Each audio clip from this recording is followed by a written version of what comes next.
গায়ে হলুদ থেকে বিয়ে সব ভিডিওই তোমাদের সাথে শেয়ার করেছি, তাহলে বৌভাতের ভিডিওটা মিস যাবে কি করে? দেখো, নাচানাচি, প্রোগ্রাম, খাওয়া দাওয়া সবই হয়েছে, সবই শেয়ার করব। তার জন্য তোমাদেরকে পুরো ভিডিওটা দেখতে হবে, পাশে থাকতে হবে, অবশ্যই সাবস্ক্রাইব করে দিতে হবে। তো বৌভাতের দিন সকাল থেকে ভিডিওটা শুরু করি। পেটুকুরা আমি খাওয়া দাওয়া করতে অবশ্যই পছন্দ করি। আর পেছনের জায়গাটা দেখো, এত সুন্দর, এত সুন্দর। এখানে খাওয়া দাওয়া করা তো মজাই আলাদা। তো তাড়াতাড়ি প্লেটে খাবার গুছিয়ে নিয়ে, প্রচণ্ড খিদে পেয়েছিল, দেরি না করে তাড়াতাড়ি প্লেটে খাবার গুছিয়ে নিলাম, কারণ বিকেলের জন্য রেডি হতে হবে। বিকেলের ভিডিও তোমাদের সাথে অবশ্যই শেয়ার করবো, সাথে থাকো। আর আগে অবশ্যই খেয়ে নিতে হবে। তো দেখো, বিকেলে এসে রেডি হয়ে গেছিলাম। এটা ছিল আমার লুক। কেমন লাগছে কমেন্টে অবশ্যই জানিও।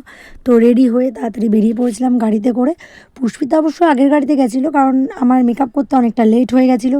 তো তার জন্য আমি পরের গাড়িতে আসছিলাম, ও আগের গাড়িতে চলে গেছিলো। রাস্তায় অনেকটা জ্যাম ছিল, তার জন্য আরও লেট হচ্ছিলো। আমি করে অপেক্ষা করছিলাম কখন পৌঁছাবো, কখন পৌঁছাবো। তারপরে অপেক্ষার অবসান ঘটিয়ে চলে এলাম। দেখো, ও ওখানে সবাইকে অ্যাটেন্ড করছিল, আর আমি এখানে দাঁড়িয়ে ওয়েট করছিলাম যে কখনো আমাকে দেখবে যে আমি চলে এসেছি। আসল জিনিস তো আমি তোমাদের এক্ষুনি দেখাবো।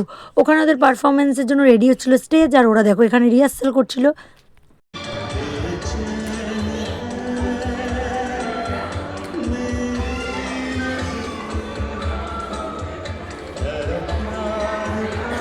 ওদের পারফরমেন্স তোমরা দেখতে পাচ্ছ। পুরো ভিডিওটা এখানে দেওয়া সম্ভব নয়, তাই আমি পরে আলাদাভাবে পোস্ট করব। মন লাগলো ভিডিওগুলো কমেন্টে অবশ্যই জানিও, চ্যানেলটাকে সাবস্ক্রাইব করে দিও।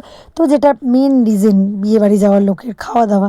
তো দেখো, এখানে ব্রাইড নিজেও খাচ্ছে, ওখানে জামাইবাবুও খাচ্ছে, তো আমিও নিজের খাওয়া দাওয়া শুরু করে দিলাম। এত রাত হয়ে গেছিলো, তাই খাওয়ারের ভিডিওগুলো আর করতে পারিনি। কেমন লাগলো পুরো ভিডিওটা অবশ্যই আমাকে জানিও। ভালো লেগে থাকলে লাইক, কমেন্ট, সাবস্ক্রাইব অবশ্যই করো। তো দেখা হচ্ছে পরের ভিডিও নিয়ে।